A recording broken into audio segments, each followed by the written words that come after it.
Il est 7 h du matin et avant de quitter le bivouac, on fait une petite photo de groupe avec les locaux qui nous ont accueillis gratuitement pour la nuit. Aujourd'hui, on a 80 km à parcourir. Il paraît que c'est une étape qui prend 8 à 9 heures tellement c'est technique. Donc on est tous en stress, on se dit qu'on va vraiment déguster.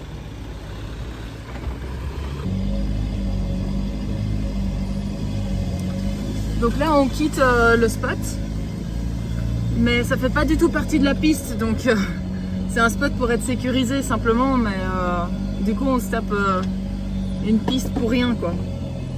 Les paysages au lever du soleil sont juste époustouflants, on en prend plein les yeux.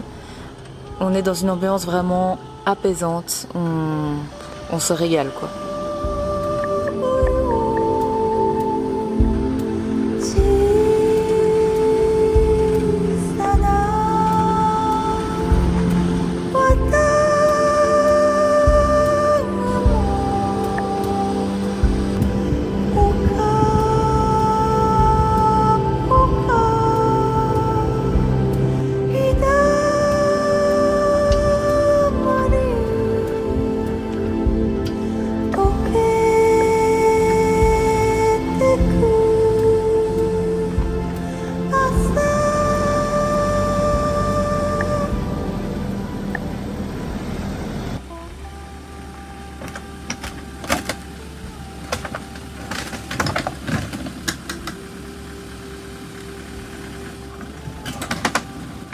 Elle donne pas confiance. La vache. Alors là, on va avoir un passage avec un arbre, on va devoir descendre et sur des véhicules. Ça ne donne pas confiance, ce pont. J'ai l'impression de sentir déjà la différence. Ah ouais. Oui, ouais, c'est beaucoup mieux. T'as bien fait de resserrer. Chien dur, donc c'est pas du fait. Non, t'as bien fait de resserrer les amortisseurs. T'as durci le chien dur. J'ai durci le chien dur, voilà. Chien mou, je suis passé à chien dur. Ouais, le problème c'est cet arbre là. On peut pas monter à gauche et on bascule vers la droite sur l'arbre. Donc c'est ça le problème.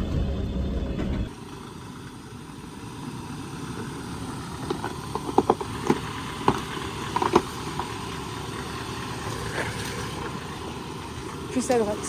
Attends, parce que je vois pas. Non mais je pense que ça passe, c'est bon. Vas-y. C'est bien. Quoi? La roue descend des plaques, ça le balance. Il y a combien de longueur de plaque encore? Non, t'es bon, ça passe, c'est sûr. Ouais, c'est bien.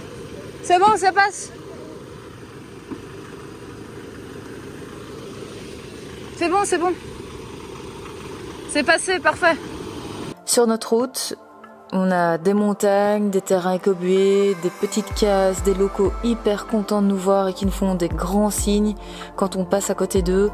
Il y a beaucoup de vaches avec des grandes cornes. Bref, on est vraiment dans une ambiance, une atmosphère vraiment particulière. Et la route est parfaite. Donc on s'attendait vraiment à une route difficile. Et au fait non, la route est toujours bonne. Donc on se demande quand est-ce que le dur va arriver quoi.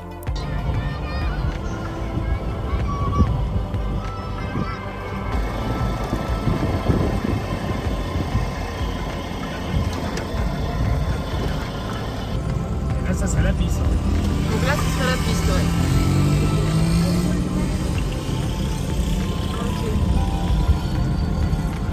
Ah, voilà, la piste va commencer. Les choses vont se compliquer.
Les bananes. On va commencer à transporter les bananes demain dans votre Intermarché.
Après une courte montée, mais quand même assez raide et technique, on le voit pas bien sur la vidéo, on retrouve Justine et Simon. Donc on nous en avait pas mal parlé, mais on ne les avait jamais rencontrés. Et eux, ce sont des Français qui voyagent avec un Mercedes Sprinter. Ils ont 2 roues motrices et une petite garde au sol. Oh non! On savait, hein. Moi je disais c'est hallucinant de passer ici en Sprinter. L'embrayage, on chauffe. l'a fait, on l'a monté, Bah oui je vois ça. mais Il chauffe. l'embrayage il a fumé. Oh non! Donc quand on Ça va. s'arrête, on le laisse refroidir. T'arrives pas à passer en douceur, après t'es obligé de... Non mais c'est mort. Ça va les petits loups? Bah, c'est Si déjà bien. t'arrives pas à passer en douceur, t'es obligé de... Ah ouais, Et là, moi, en fait t'as un peu fait de la merde. Enfin ouais, mais là on est obligé de s'arrêter là. Mais eux ils partent parce qu'ils doivent passer la piste en une journée. On s'était mis d'accord. Oui. Et du coup, Ah, on voyait vos traces depuis... Hélène a dit ah, c'est leur trace, Ouais. les grosses tétines là où on vous suit depuis tout à l'heure. Ouais, ils sont pas très bons.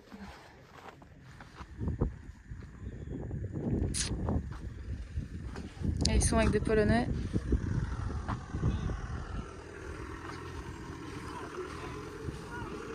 Quel truc de dingue. C'est vrai. Putain, on n'a jamais eu autant de poussière. J'espère qu'il n'y en a pas dedans. Bah, Regarde. ouais, il y en a plein. Hein.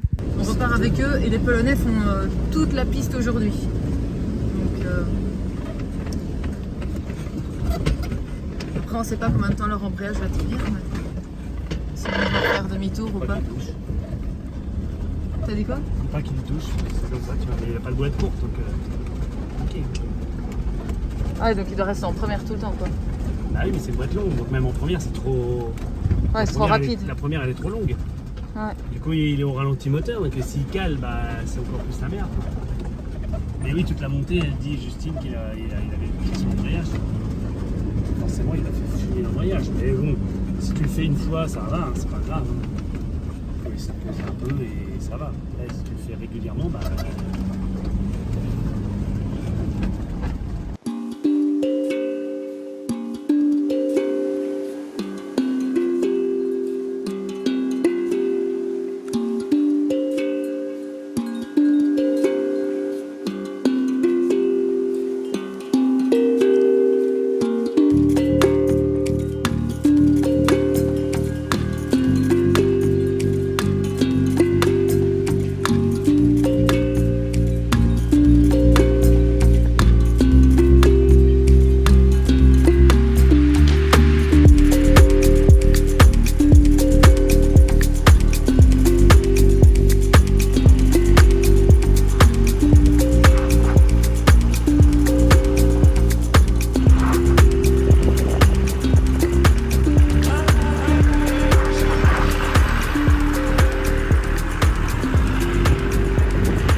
ils essayent pour voir si c'est bon.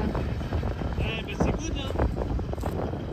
C'est good ici, hein. Donc eux ils passent en avant pour voir si c'est bon et vu que c'est bon, bah ils vont essayer quoi. Et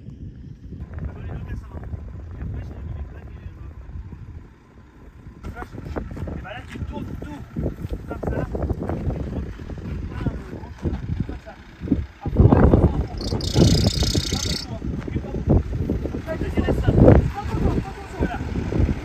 Vas-y, bien.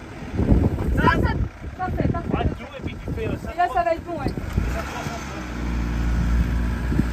Parfait ça. Recule, c'est bien. C'est bon ça.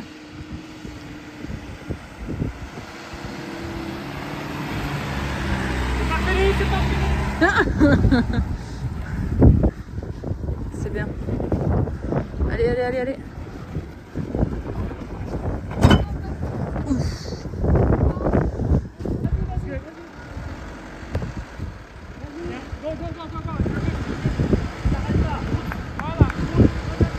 Voilà. Parfait ça.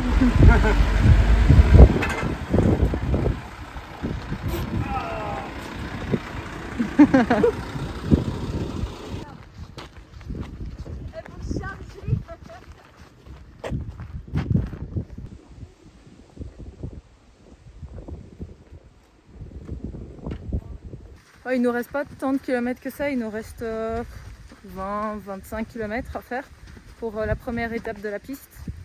Il paraît que demain c'est beaucoup plus violent. Là franchement ça va quoi. C'est juste que ceux qui sont en sprinter là ils sont en 2 roues motrices. C'est compliqué pour eux quoi. Mais pour nous aucun problème.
Justine et Simon galèrent vraiment avec leur véhicule sur la piste.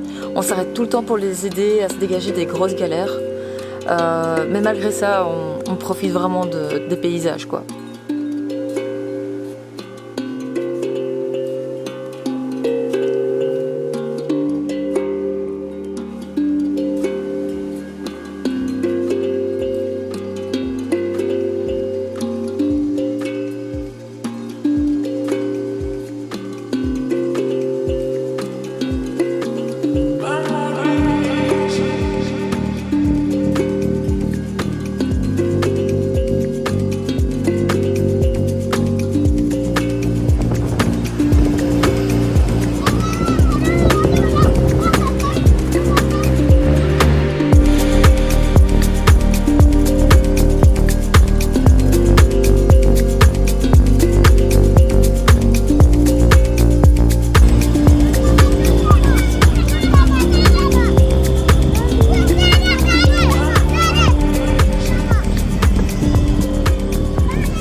Alors, cette piste Bah, le problème, c'est qu'on va pas être arrivé à la nuit. Hein.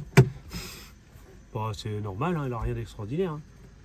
Elle est un peu trialisante par moment, cassante par d'autres, roulante comme là, même si on roule à 30 à l'heure, mais ou 20, mais pas à 5. Mais ouais, il y a des moments où on roule à 2 à l'heure. C'est vraiment à 2 km/h. Le problème, c'est qu'on est avec d'autres gens qui sont en propulsion, donc 104.4, en faisant 3 tonnes, enfin avec un sprinter non 4x4 quoi. Et dès qu'il y a un petit truc, là par exemple on les voit pas, tu vois. Moi je vais voir derrière.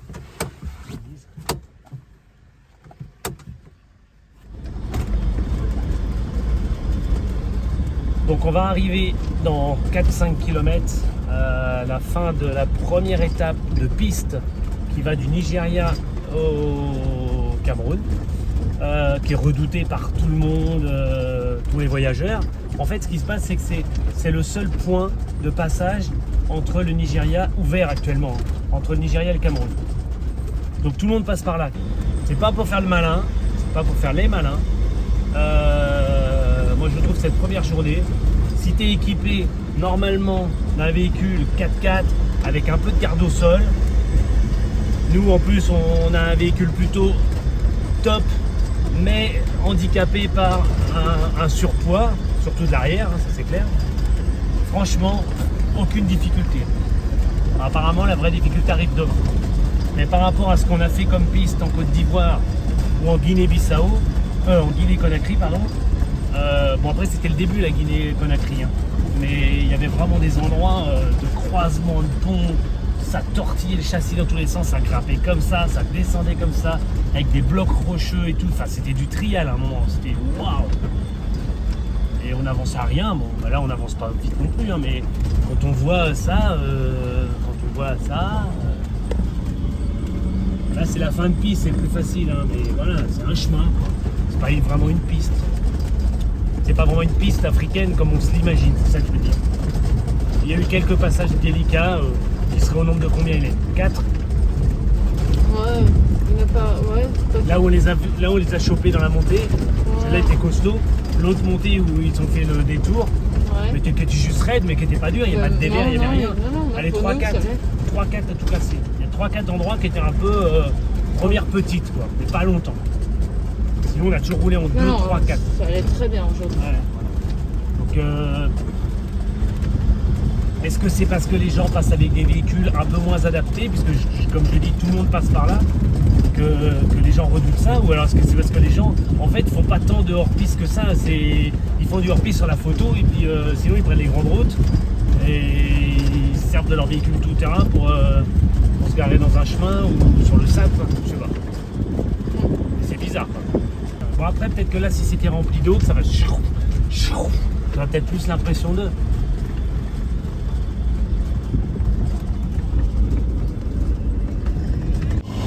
On vient d'arriver dans le village où on va bivouaquer. Les gosses ils sont fous.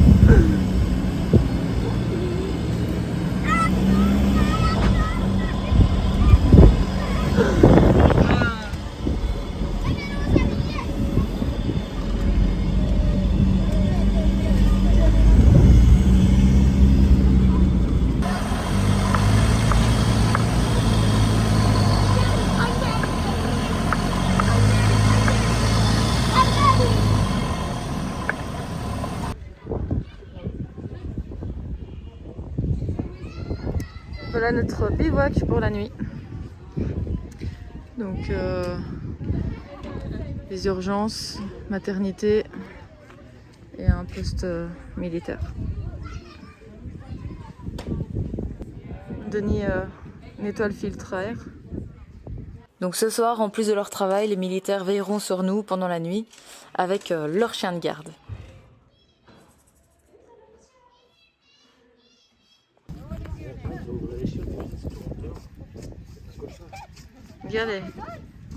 Regarde les filles. Donne, regarde. Moi je me suis approché des gosses, ils se sont enfuis. Ils sont enfuis. C'est la première fois.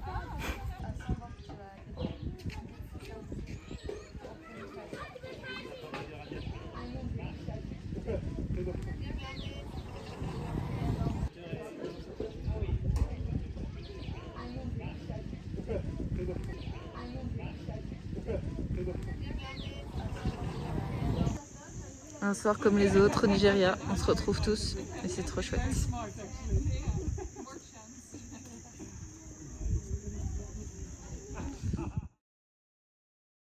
Il est 5h30 du matin, on est le dernier jour de la traversée du Nigeria Une journée purement off-road, donc que de la piste, mais difficile. Selon tous ceux qui sont passés juste avant, il paraît que c'est vraiment difficile.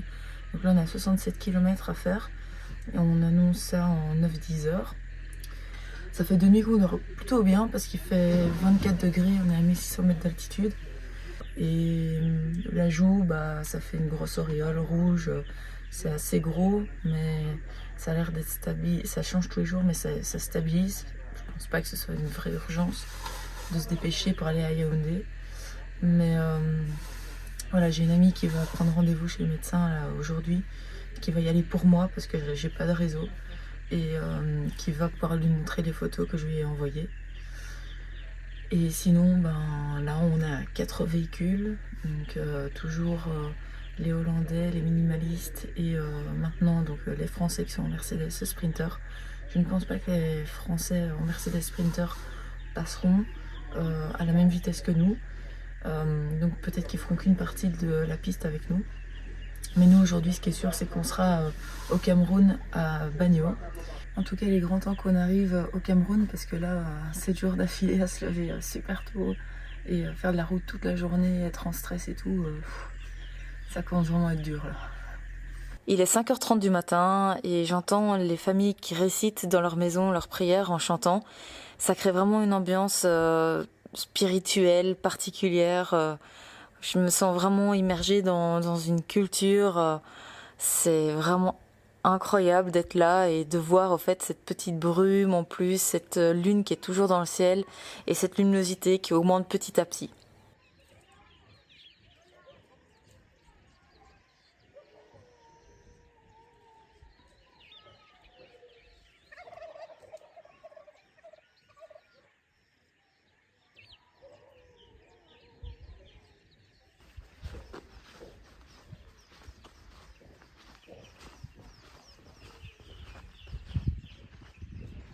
On entend déjà qui prépare le foufou.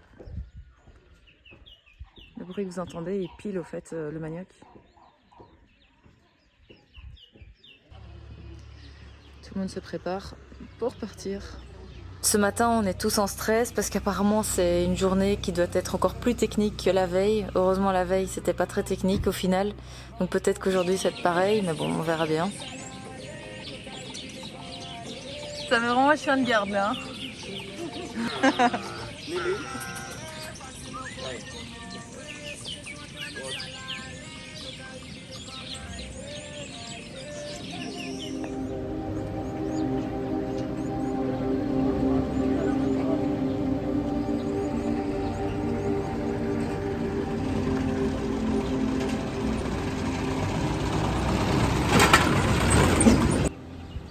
Allez, 7e jour.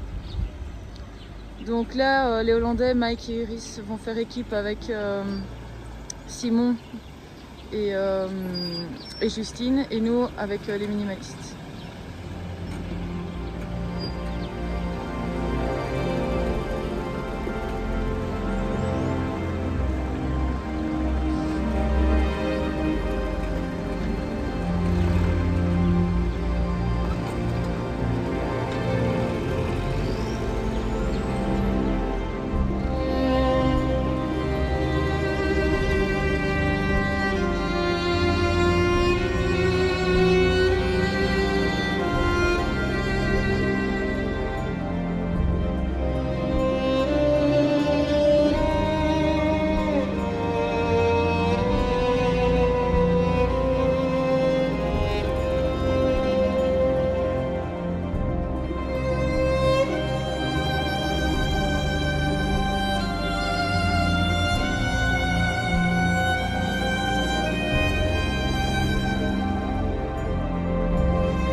Passe la 6e, c'est jamais arrivé sur une piste, c'est ultra roulant, regarde.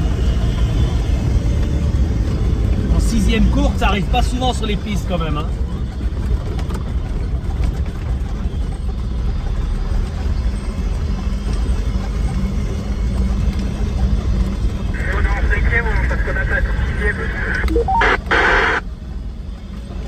boîte 6ème. Ah oui, c'est boîte 5. Non, c'est la 5 vitesses. Ah bah oui, boîte 5, ok. Tu me le fous dans la gueule. Excuse, Hélène me parlait en même temps, t'as dit quoi? Si on est au 6ème, on recule. Ah ouais, c'est emmerdant. Ah oui, donc ça veut dire quand même aussi que niveau conduite, à la boîte 6, ça veut dire un étagement plus rapproché, plus précis, tu vois. Les vitesses sont moins longues. Qu'en boîte 5, bah, tous les rapports sont forcément un peu plus longs, donc c'est moins... Je pense que la boîte 6, c'est quand même pas mal. Parce que du coup, tu récupères les 6 en courte aussi, quoi. Ouais. Et je pense qu'elles sont peut-être plus courtes. Ouais, c'est mieux. Hein. Ouais, je pense que c'est mieux. Après, j'ai jamais essayé. Non, mais ils ont des boîtes longues, des boîtes courtes aussi. Oui. Mais Ils vaut ont mieux 5 en avoir vitesses plusieurs. longues, 5 vitesses courtes. C'est mieux dans notre cas pour la piste, mais bon. Faut voir comment c'est étagé. Je pense que oui. Comme là, tu vois qu'il n'y a pas de difficulté. Boum, je passe la 5 et je le laisse galoper. Comme ça, je touche pas les freins. Je perds pas de temps. Je passe premier au classement général. On passe premier. Oh, Regardez, regarde ça. Les huîtres, là, c'est incroyable. C'est beau. Hein. Oh, dans quoi ils vivent? Les bergers. peut-être une ferme de. Ouais. Les 4 véhicules progressent sans réelle difficulté. De plus, le terrain est sec, donc on écarte quand même énormément de problèmes. Il fait frais, hein? Moi, j'ai limite la chair de poule. Il fait bon. Il fait super près, il fait quoi? 24. Chair de poule. Fresh. On va descendre vers le canicule. Ah oui, the border. Ouais. Tu vois, on approche de la frontière.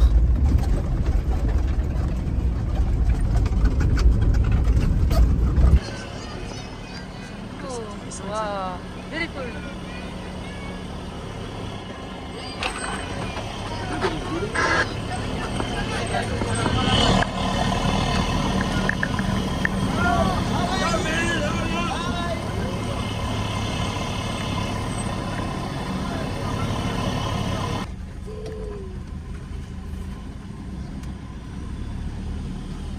Thank you. Thank you. Et Is there? Okay. custom? There is custom Nigerian? Faut pas oublier de tamponner le CPD, Hélène. Parce que si on ne tamponne pas sortie nigérien, à un moment donné, ils ne tamponneront pas la partie nigérienne. Island Putain, là. Computer. La frontière à nouveau improbable. Hein? Salut les poulettes. C'est génial. Salut saucisson. J'adore ces frontières-là. Ah ouais, bah oui. La frontière entre le Bénin et le Nigérien. Et comment... Sur l'autoroute, c'est nul, mais ça, c'est des frontières extraordinaires. C'est des frontières que tu te rappelles toute ta vie. Ouais. En mode comme avant les Europe, quoi. Ouais. La première fois, je suis à Prague. C'était une barrière en bois comme ça que je suis à Prague. C'est trop bien. Apparemment, c'est au prochain stop où on peut faire tamponner le CPD. Je vais lui demander. Point pour la frontière à 400 mètres. Ouais, moi, ce qui m'intéresse, c'est de tamponner le CPD avant de sortir du Nigeria, parce que sinon, après, c'est mort, quoi.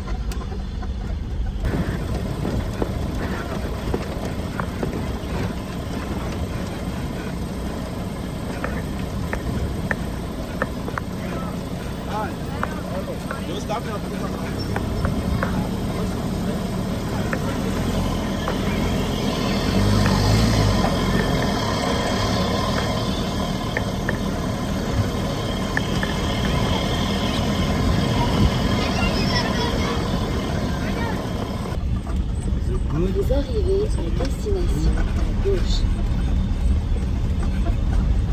Ah oui, mais ça me saoule, moi.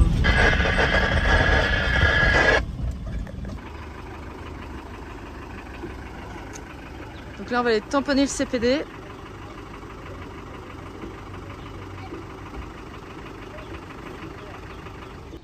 Donc là, on est à la frontière entre le Nigeria et le Cameroun.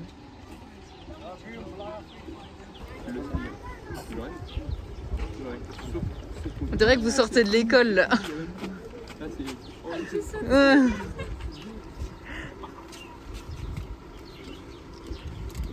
Ahí bandera marron. Bandera marron, là qui nous marque, là qui nous marque. Vas-y, fais passer la suite. Vas-y, fais, parce que moi je vais savoir parce que les vrais d'abord. Les vrais d'abord.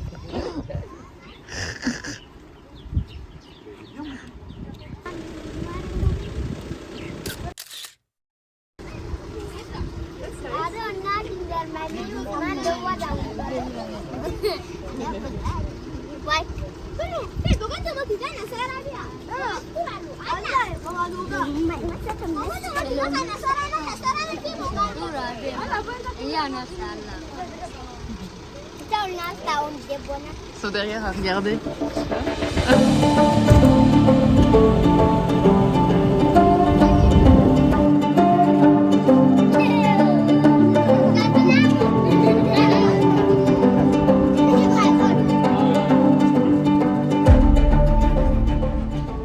Dernière étape, tamponner les passeports pour sortir du Nigeria. Et là, le Cameroun. C'est trop bon ça, moi j'ai mangé au Ghana. C'est de l'ignem? Nous, C'est pas du manioc? Ok. En quittant le Nigeria, on quitte l'Afrique de l'Ouest. On est au Cameroun! calme-toi, je te laisse. Et voilà, et c'est tous ensemble que nous passons enfin la frontière camerounaise. Le Nigeria, c'est fait, et niveau sécurité, ça va, la pression peut enfin retomber, quoi.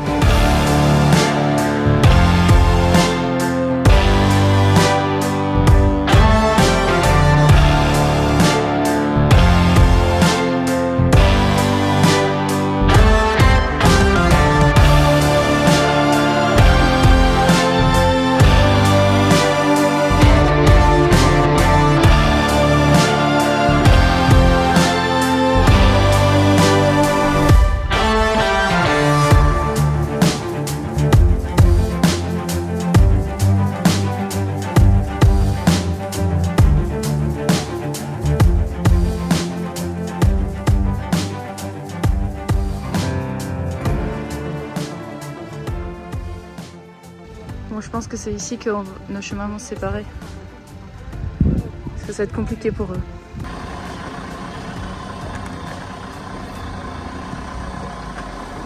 La vidéaste qui fait du sport. Attends. Putain, je monte dans la voiture en roulant. Putain, toutes ces images pour vous, les amis. Mon téléphone, il est où?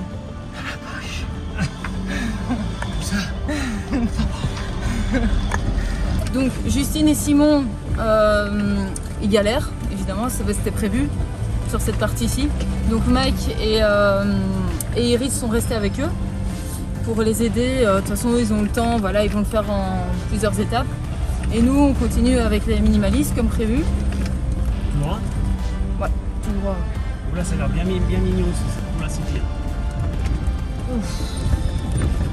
Ah, quand même. Ah oui, Bon, l'autre douanier qui a dit que c'était facile après. Bon, le douanier qui a dit que c'était facile après, je pense qu'il s'est peut-être un peu foutu de notre gueule. Ouais, peut-être en moto aussi, hein, ils sont toujours en moto. Je disais, le douanier qui nous a dit que c'était facile après, aussi facile, je pense qu'il s'est peut-être un peu foutu de notre gueule. Ah non, mais ta moto, c'est pas vite. Ah oui, c'est en moto, ouais. Ouais.